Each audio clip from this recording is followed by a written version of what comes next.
Живели отдавна един цар и една царица, които всеки ден си казвали: «Ах, защо си нямаме дете?» Но дете все не им се раждало. Веднъж царицата се къпела в реката и ето, че от водата на брега изскочила една жаба и й рекла: «Няма да отмине година и желанието ти ще се сбъдне, ще родиш дъщеря». Станало, както предрекла жабата. Родила царицата момиче и то било толкова хубаво, че царя от радост не можел да си намери място и дал голяма гощавка. Поканил не само роднини, приятели и познати, а и орисниците, за да бъдат благосклонни и добри към детето. 13 орисници имало в царството му, а златните блюда, от които щели да ядат, били само 12, така че една от тях трябвало да си остане у дома.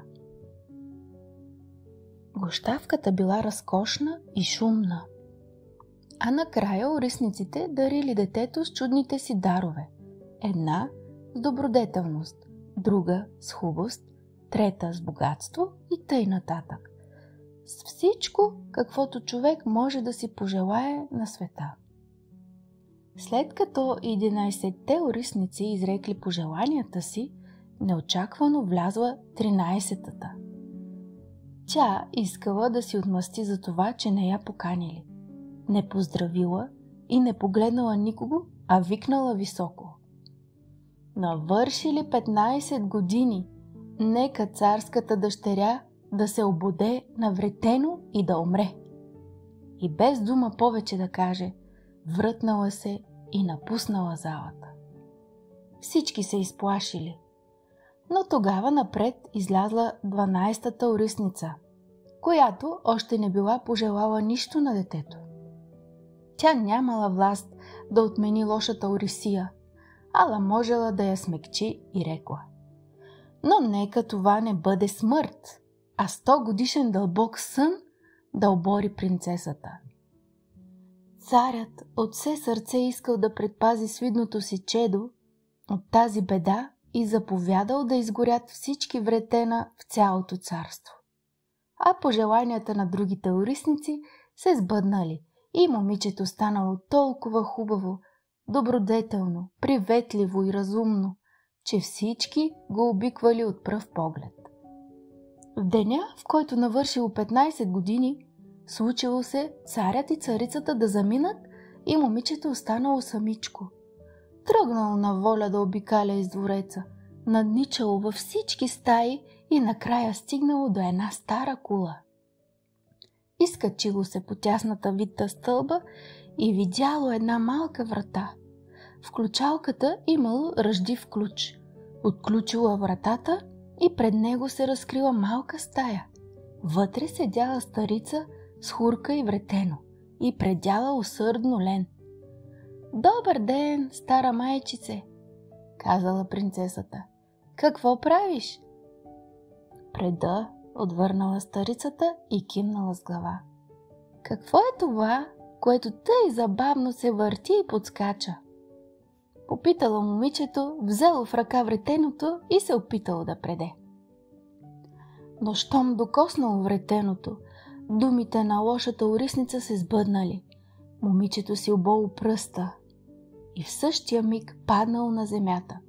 Оборил го дълбок сън. Този сън обхванал целия дворец. Царят и царицата, които току-що били се завърнали и влезли в залата, веднага заспали, а заедно с тях заспала цялата придворна свита.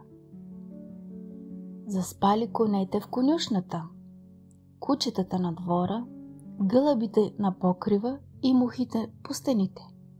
Дори огънят, който горял в огнището, почнал да тлее и заспал. Месото, което било сложено да се пече, престанало да цвърка.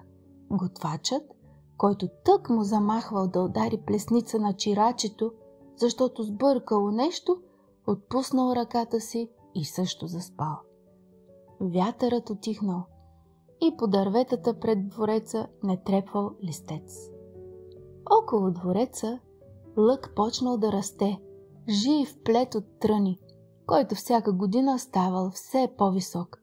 Накрая оградил целият дворец и израснал тъй висок, че го закрил съвсем. Не се виждало дори знамето на покрива. Преданието за спящата красавица се разнесло из цялата страна и от време на време пристигали царски синове, които се мъчили да си пробият път през странливия плет и да стигнат до двореца.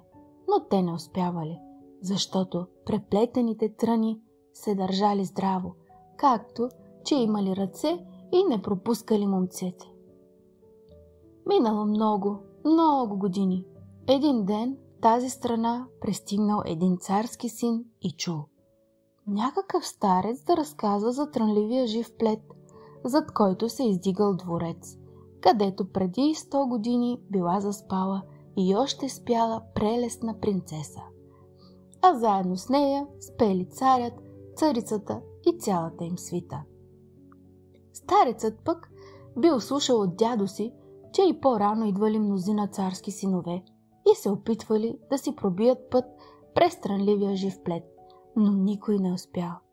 Тогава момъкът казал: аз не се страхувам, ще отида да видя спящата красавица. Добрият старец се помъчил да го отклони от намерението му, но момъкът не го послушал. Ала 100 години били вече изтекли и дошъл денят, в който спящата красавица трябвало да се събуди. И когато царският син наближил, живия плет не видял тръни, а безброй прекрасни цветя. Те сами се отдръпнали, направили му път да мине невредим, а зад него пак се доближили и се превърнали в трънлив плет.